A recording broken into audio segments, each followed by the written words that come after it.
रामकृष्ण हरी महाराज. नाव काय आपलं? बाळासाहेब महाराज आळंदी देवाची किती वर्षापासून वारी करताय? आज 25 वर्ष एकूण या वारीचं माऊलीच्या पालखीचं तुकारामांच्या पालखीचं एकूण महत्त्व सांगाल का मला? पालखीचं आणि वारीचं महत्त्व. वारी म्हणजे आपल्या प्रत्येकाच्या पाठीमागं एक जन्ममरण रूपी एक वारी लागलेली आहे. ही आद्य जगद्गुरू शंकराचार्य त्याचं वर्णन करतायत. पुनरपी जननम पुनरपी मरणम जठरे शयनम ये संसारे कृपया मारे पायी भजे गोविंदम गूढ. या न्यायानं या युक्तीनं शंकराचार्य आपल्याला सांगतात की आपल्या पाठीमागं जन्माची आणि मरणाची मरणाची ही परंपरा आपल्या पाठीमागे लागते. ती जर संपवण्याचं साधन जर काय असेल तर ही पंढरपूरची वारी आहे. आणि या ठिकाणी प्रत्येक भाविक प्रत्येक वारकरी हा एक अशी अनुभूती अनुभवतोय की आपण ज्ञानोबरायांच्या संग चाललोय. आपल्याला ज्ञानोबराय घेऊन माऊली घेऊन जाते आहेत, आपल्याला जगद्गुरू ज्योतिबराय घेऊन जात आहे, आपल्याला सोपटकाका घेऊन जात आहे. अनुभूती हा स्वतंत्र विषय आहे. कारण कसे घेऊन जात आहे हे व्यक्त हे शब्दानं व्यक्त करता येऊ शकत नाही.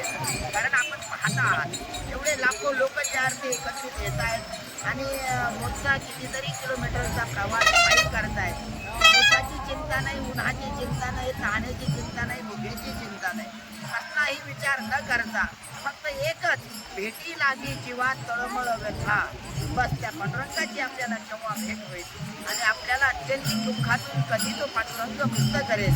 आणि एक संतांच्या सानिध्यातलं जे काही सुख आहे ना दादा, ते काही आवरच आहे, ते काही वेगळंच आहे आणि ते अनुभवावं लागतं. आणि तो प्रसिद्ध विषय आहे प्रत्येकाला.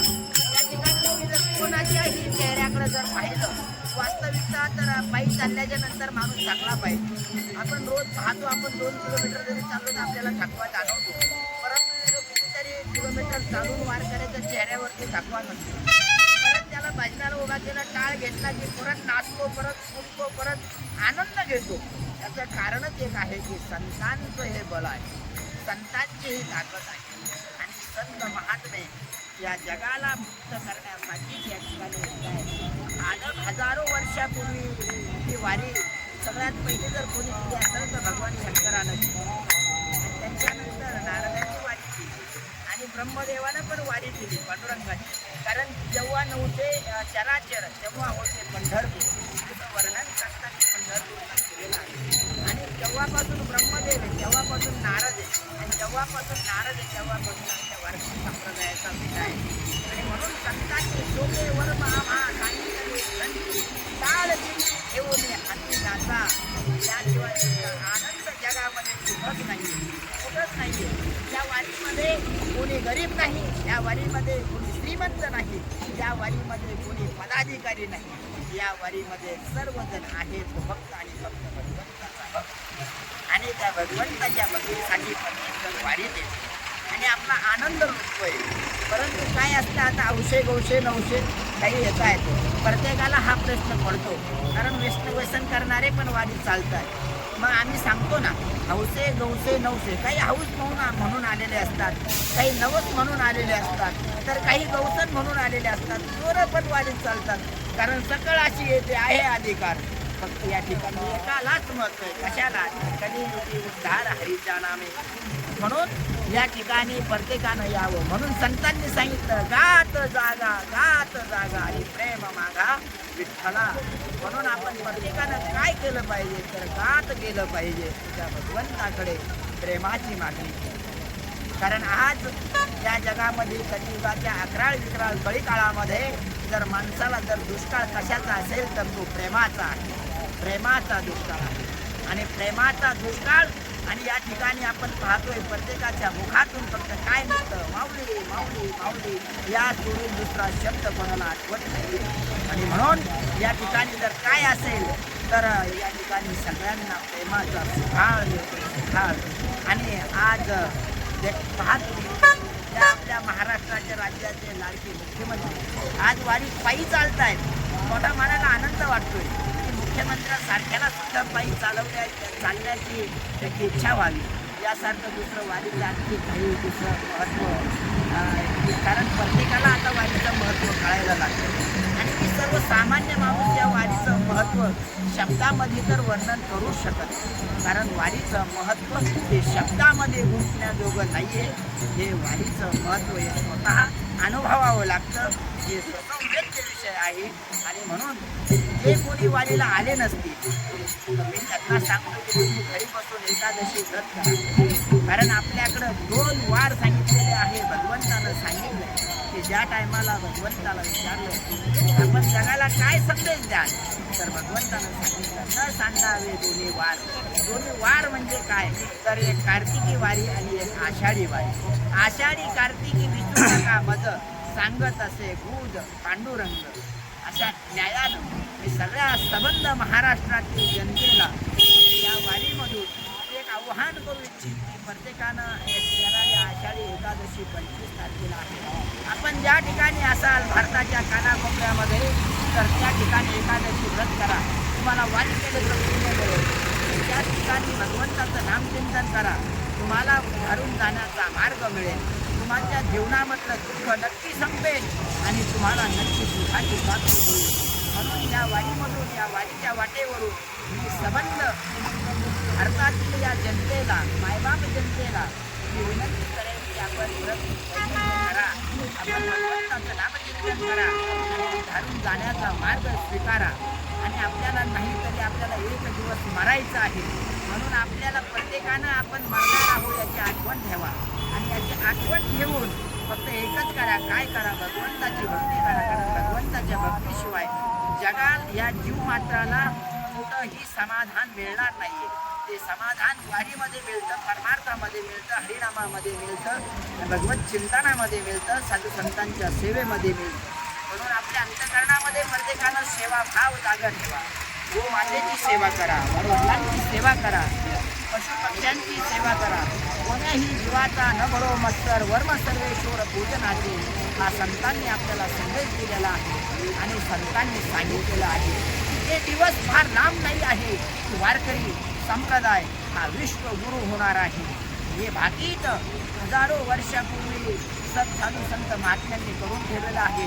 आणि आज त्या दिशेनं वारकरी संप्रदाय वाटचाल करतोय. याचा आम्हाला सगळ्या वारकऱ्यांना मनस्वी फार मोठा आनंद होतो आहे.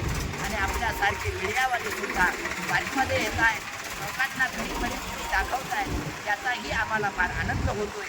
म्हणून या वारीमधून सगळ्या मीडियाच्या बांधवांना मी विनंती करेन की आपण चांगलं दाखवा. नाहीतर आपण बातम्या घेऊन लावून धरायला लागले की त्या फक्त आता एक नवीनच पक्ष उद्भवलाय तो देशद्रोही आहे, जनता पार्टी. म्हणून आपला देश वाचला पाहिजे. आपण कोणाच्याही येड गबाळाच्या पाठीमागं तुम्ही लागू नका. सगळ्यांना या ठिकाणाहून भारतातील जनतेला एक विनंती करेल की संतांनी जो आपल्याला शिकवण दिली त्या मार्गानं चला. आणि मी कुठल्या पक्षाचा नाही आहे, नाहीतर असं कोणाला वाटेल महाराज एखाद्या पक्षाचे आहे की काय. आम्ही कुठल्या पक्षाचे नाही आहेत. आमचा एकच पक्ष आहे, तो म्हणजे भगवत चिंतनाचा, हरिनामाचा, तो म्हणजे वारकरी संप्रदाय. हा आमचा पक्ष आहे, हा आमचा देव आहे, हा आमचा आहे, हेच आमची साधन आहे. कोणत्या पक्षाचे नाही आहे, परंतु आम्ही या देशाचे नागरिक आहोत. आणि या देशाचं रक्षण करणं हे प्रत्येक नागरिकाचं कर्तव्य आहे. नाहीतर पाठीमागं आपण पाहिलं अनेक देशावरती अनेक संकट आहे. तर आपल्या देशावरती कसं संकट होऊ नये मी भगवंताकडे मी प्रार्थना करेन. आणि भगवंताकडे मी अपेक्षा करेल की भगवान अशा नास्तिक लोकांना सुद्धा सद्बुद्धी द्या आणि त्यांच्याकडून देखील परमार्थ चिंतन करून द्या. तेव्हा आपण सर्व मीडियावाले वारीत येत आहात, वारीचं सगळं महत्त्व जनतेसमोर समाजासमोर मानत आहात.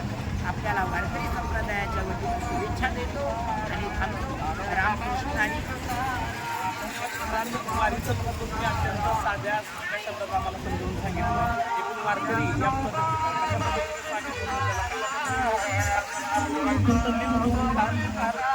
वारीमध्ये सहभागी होतो. वारीचं महत्त्व आम्हाला माहिती पडलेलं आहे. एक साधा प्रश्न आहे माझा.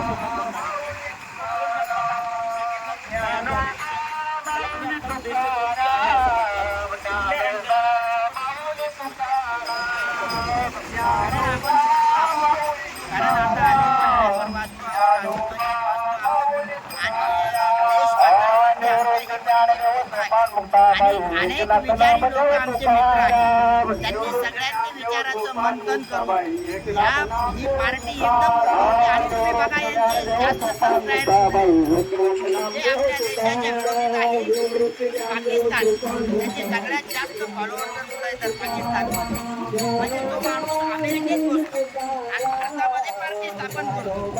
हे कशासाठी? त्यांचं फंडिंग बघा, त्यांचं तुम्ही फंडिंग बघा.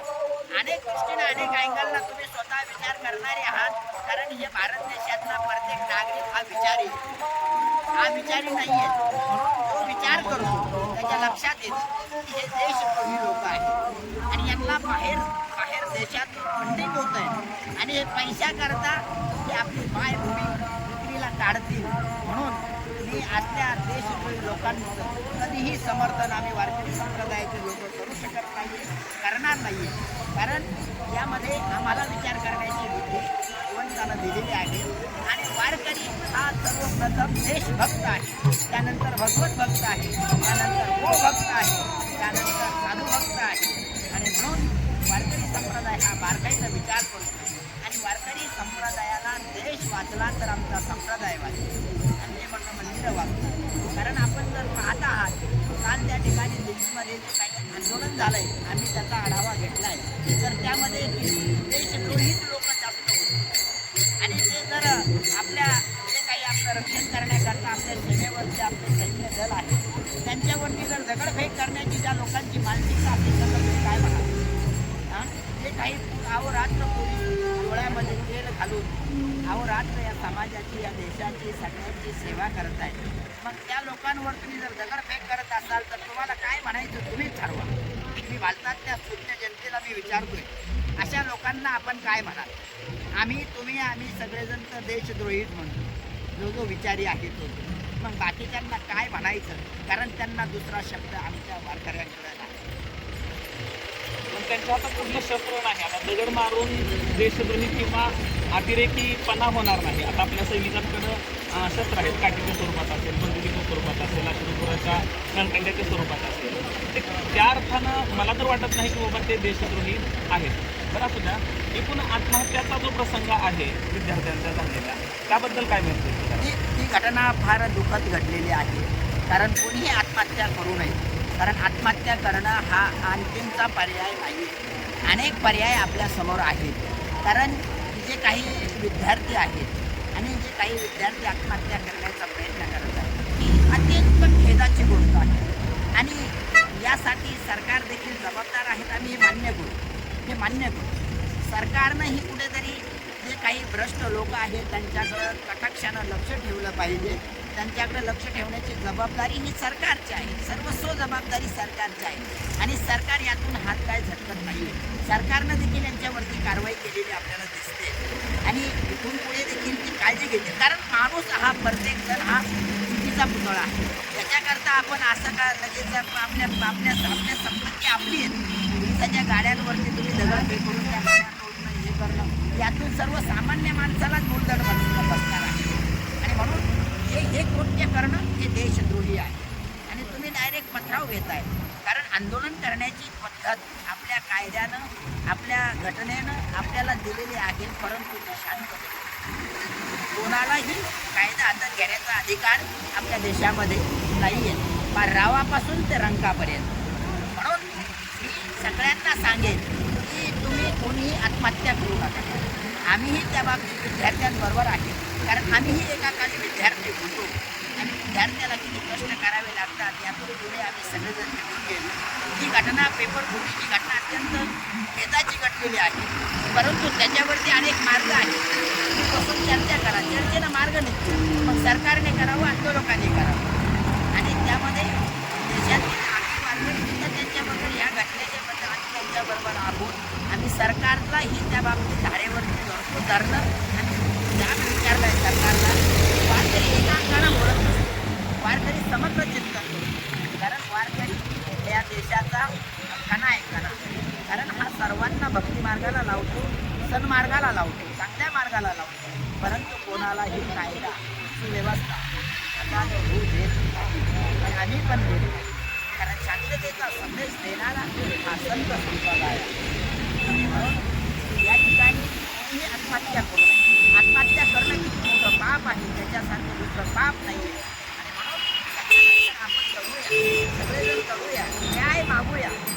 न्याय मिळेल.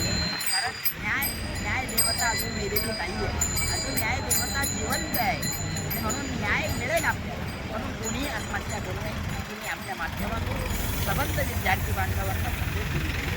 धन्यवाद महाराज. अत्यंत परखडपणे तुम्ही तुमची मतं ठामपणे मांडलेली आहेत. गावगडाला छोटीशी मुलाखत दिल्याबद्दल धन्यवाद.